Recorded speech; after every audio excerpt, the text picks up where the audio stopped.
The sun is high, the ocean calm, and a sleek white yacht slices through the blue like a dream.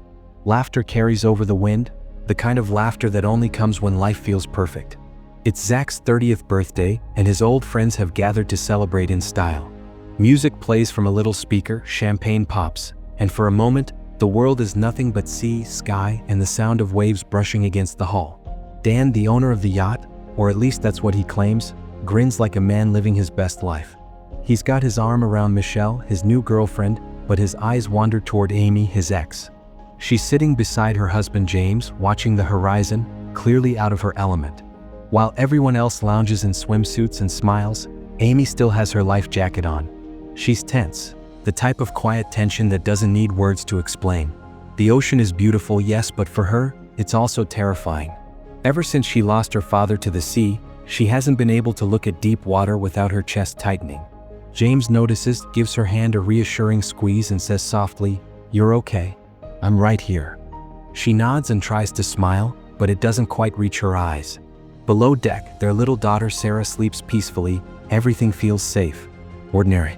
Up on deck, Zach and Lauren, the couple everyone knows will probably never marry but can't seem to stay apart, are teasing each other near the edge. Michelle's got the wild party spirit going, urging everyone to cool off. "Come on. The water's perfect," she shouts, her hair flying in the wind. Without hesitation, she dives in, graceful, fearless. Zach cheers and follows, then Lauren splashes after him, laughing. Even James strips off his shirt and jumps in, whooping as he hits the water. Amy stays behind, clutching the railing, trying to keep her breathing steady. Dan walks over, grinning. "You're not gonna join them?" he asks. She shakes her head. "You know I don't." Before she can finish, he laughs, scoops her up in his arms like it's some grand romantic gesture, and leaps into the sea. The world tilts. Amy's scream cuts through the air. Cold water rushes over her face, and for a split second, she's not in the present anymore. She's back there, a little girl again, reaching for her father as the sea swallows him whole. She thrashes wildly, gasping, until James pulls her close, holding her while she trembles. "You're safe. You're safe," he whispers, trying to calm her down. The others float nearby, a little shaken but trying to laugh it off. But then, silence. A strange, sudden silence. Zach glances toward the yacht. Something's off. "Hey Dan, you dropped the ladder down, right?" Dan's smile fades. He turns, looks, and his heart sinks. The metal ladder still sits folded against the side of the boat, way too high above the water. Amy stares in disbelief. "Please tell me you're joking." Dan swims toward the yacht, reaching, trying to grab the smooth edge. But it's useless. The sides are too high, the surface too slick. A chill runs through the group. The party's over. They call out, shout for help, but there's no one around, just endless blue water and a boat they can't reach. Little Sarah is still sleeping inside the cabin, completely unaware that her parents and their friends are stranded in the middle of the ocean. James looks up helplessly at the deck, then back at Dan. "What do we do now?" The wind picks up, gently rocking the yacht, that same beautiful yacht that had felt like paradise just minutes ago. Now it looks more like a floating prison. And beneath the surface, the ocean stretches wide and silent, waiting. For a while, no one says a word. The sound of the waves fills the silence, steady and cruel. The yacht drifts lazily under the sun, looking close enough to touch, yet impossibly far. Dan swims to the hull again, kicking hard, trying to grip the slick surface. His fingers slide off uselessly. He laughs nervously, the kind of laugh people make when panic's creeping in but they don't want to admit it. Okay, we'll figure it out," he mutters, more to himself than anyone else. Zach tries next. He's taller, stronger, he pushes off the water, grabs the edge, slips again. The splash echoes like a taunt. Lauren floats nearby, her hair clinging to her face. "You've got to be kidding me," she whispers. Amy hugs her life jacket, trembling. The fear in her chest spreads like fire. Her baby is on that boat, alone. The thought hits her harder than the cold water. Sarah, she's up there. She's all alone. James pulls her close, trying to calm her, but the truth is written all over his face. He's scared too. Dan's voice cracks. There has to be something. A flag, a handle, anything. He spots the small flagpole near the stern and swims for it, jumping to reach it. First try, nothing. Second, he just grazes it. On the third, he grabs it, but it bends under his weight and snaps. The piece floats away uselessly. Dan, stop wasting your energy. Zach snaps. Dan turns to him, angry. You think I don't know what I did? You think I don't realize how bad this is? The argument brews, voices rising with the waves, until Michelle suddenly screams. "Something touched me." Everyone freezes. She thrashes around, eyes wide. Dan dives under, heart pounding. There's nothing there, not yet. But the sea feels heavier now, colder. Watching. When he resurfaces, Michelle's sobbing. "I don't want to die here." Lauren wraps her arms around her, whispering something, anything to calm her down. Hours pass. The sun grows hotter, burning their skin. Their arms ache, their legs cramp. Amy keeps glancing up at the yacht, calling out to her daughter through the walkie-talkie. A faint crackle, then a baby's soft cry comes through. Her heart breaks. She's awake. Oh God, she's awake. That sound gives them a new kind of panic, not the fear of dying, but of failing someone who's waiting for them. Dan takes a deep breath. "We can make a rope," he says suddenly. "Our clothes, belts, anything." It's not much of a plan, but it's something. They strip off what they can, tying shirts, shorts, even bikini straps together into a messy rope. Zach finds a small knife in his floating jacket and cuts the fabric into strips. But as he checks the pockets, a phone slips out, ringing. Everyone freezes again. The ringtone sounds almost mocking, a cruel reminder of the world above the waterline. Zach grabs unsoaked phone. "Hello? Hello?" Static. Just static. Michelle, desperate, snatches it away, and it slips from her trembling hands. They all watch it fall into the water, disappear into the deep. The last chance to call for help, gone. Amy stares up at the yacht, whispering to no one, "Please, someone see us." But no one does. A speedboat roars by in the distance. Zach waves his arms, screams his lungs out. The others join him, splashing, shouting until their voices crack.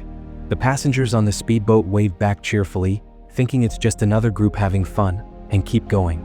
For a moment, no one moves. Then Michelle breaks down completely.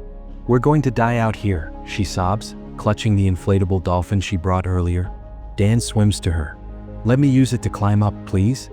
She hesitates, then lets him take it, but as he pushes down on it, it slips away and bursts, deflating into useless rubber. Michelle screams again, hysterical now, her nails digging into the water as if she could claw her way to safety. The hours drag on. They grow weaker. The sun begins to dip, painting the sky red.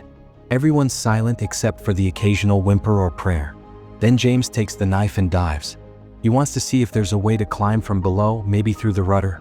Minutes pass. Too long. Amy's voice cracks. "James?" He finally resurfaces, gasping, blood running from his ear. Lauren helps him float. "He hit his head," she says, trembling. Zach stares at him, then at the yacht. He's done waiting. He takes the knife and swims to the hull. "If I can't climb it, I'll cut my way in." Zach, "No." Dan shouts, but it's too late. He's jamming the blade into the fiberglass. Dan grabs him, trying to stop him. They struggle, shouting, splashing, until suddenly there's a red bloom in the water. Zach gasps, staring at Dan in shock. The knife slips from his hand. Dan freezes, horrified. "Zach, no, I didn't mean."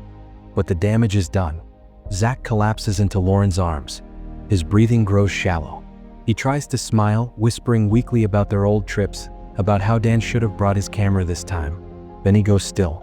The sea carries the silence like a weight. Amy sobs quietly, holding her face. Dan just stares, empty, whispering, "What have I done?" Michelle drifts away from them, her strength gone. She floats farther, slower, until the waves take her under. One by one, the laughter, the love, the joy that once filled this boat all disappear beneath the same blue that once looked so beautiful. Now it just looks endless. And James, barely conscious, drifting between exhaustion and delirium. The sun begins to fade, turning the ocean to molten gold. It should have been beautiful. But all Amy can think about is Sarah, her daughter's tiny voice echoing through the walkie-talkie, crying for a mother who can't reach her. James floats beside her, eyes half open. "She's gonna be okay," he murmurs, even though he doesn't sound sure. "You'll get to her, Amy." Dan drifts closer, his face pale, trembling from cold and guilt. "I didn't mean for any of this," he whispers. "The boat isn't even mine. I lied. I borrowed it from my boss. I just wanted to look successful just once." His voice cracks. Now Zach's dead. Michelle's gone. He can't finish. Amy just stares at him, her face hollow.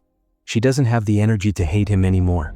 The three float in silence as the sky darkens. Lightning flashes far away, turning the water a deep, restless gray.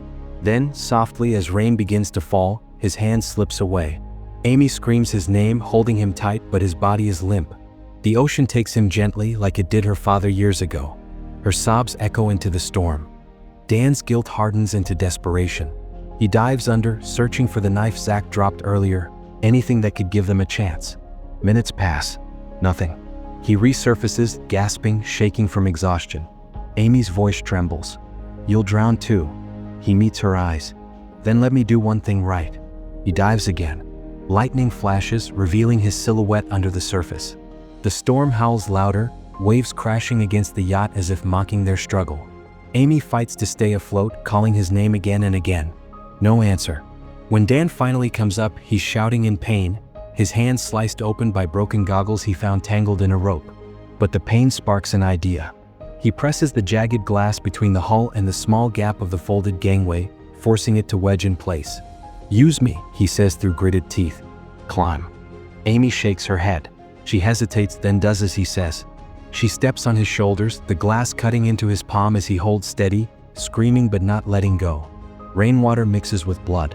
Her hand slips once, twice, until finally she grips the railing. With one last push, Amy hauls herself onto the deck. She collapses, gasping, trembling, tears mixing with rain. Dan lets out a broken laugh. "You did it." Amy scrambles to her feet, lowers the gangway before rushing inside. Sarah. Her daughter's cry echoes through the cabin. She finds her curled up in the corner, terrified but alive. Amy scoops her into her arms, sobbing with relief. Outside, Dan clings to the side of the boat, still bleeding, still breathing, but barely. He looks up, he could climb to safety. Amy feels something, an absence, and rushes out. The rain has softened now, the sea eerily calm again. A single life jacket bobs on the surface. "Dan," she screams into the distance. "Don't do this."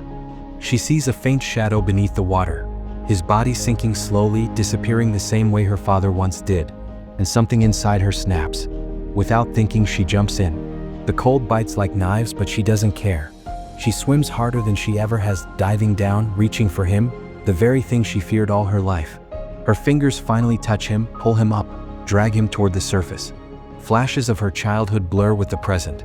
Her father, her small hands, the same desperate grip. But this time she doesn't let go. The screen of dawn breaks through the clouds. It is morning. A small fishing boat drifts nearby, a man shouting toward the silent yacht, but hearing nothing. After a moment, it sails away, leaving only ripples behind.